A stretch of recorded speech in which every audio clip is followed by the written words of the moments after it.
దేవుడు మనిషిని ఎంతగా ప్రేమిస్తున్నాడో, మనిషి అంటే దేవుడికి ఎంత ఇష్టమో జాగ్రత్తగా వినండి.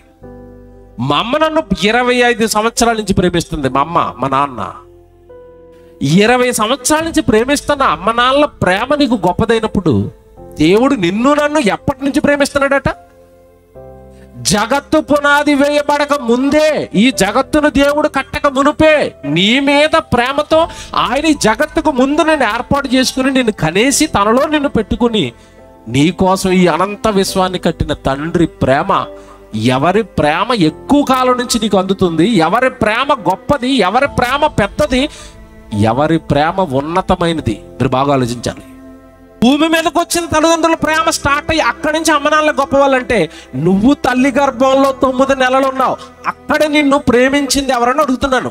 అక్కడే నీకు ఊపిరిచ్చింది ఎవరు? భూమి మీదకి వచ్చిన తర్వాత మీ అమ్మ పాలు ఇచ్చింది అంటున్నావు, అమ్మ అన్నం పెట్టింది అంటున్నావు, మరి తల్లి గర్భంలో నీకు ఊపిరిచ్చింది ఎవరు? తల్లి గర్భంలో నీకు అవయవాలు కట్టింది ఎవరు? ఆ చీకటి బిలంలో ఆ 9 నెలలు నీకు తోడుగా ఉన్నది ఎవరు? తల్లిదండ్రులు పిల్లల్ని కంటారండి, అన్న తర్వాత అల్లారుముద్దుగా పెంచుకుంటారు. అలా పెంచుకున్న కూతురికి ఒక 20 సంవత్సరాలు వచ్చాయి.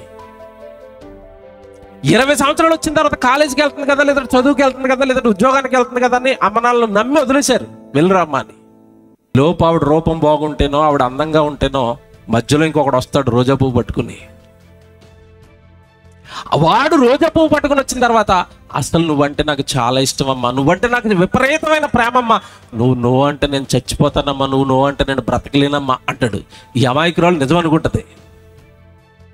జస్ట్ ఒక రోజా పువ్వు పట్టుకుని 6 నెలలు తిరిగేసరికి ఎవరి ప్రేమను మర్చిపోతుంది చెప్పండి? తల్లిదండ్రుల ప్రేమ జ్ఞాపకం వస్తుందా? జస్ట్ రోజా పువ్వు ఇచ్చినందుకే అమ్మ నాన్నల ప్రేమను ఈ బిడ్డ మర్చిపోతే, జన్మనిచ్చారు వీళ్ళే మా దైవాలు అని ఎవడి తల్లి గర్భంలో దేహాన్ని కట్టిన దేవుడు ప్రేమను మర్చిపోయి మనం దేవుడికి అన్యాయం చేయలేదా? నన్ను కన్నవాళ్ళు మా అమ్మ నాన్న లేని దేవుడిని మర్చిపోవటంలో ఎవడు మన దేవుడికి అన్యాయం చేయలేదా? ఇది ధర్మమా? ఇది న్యాయమా?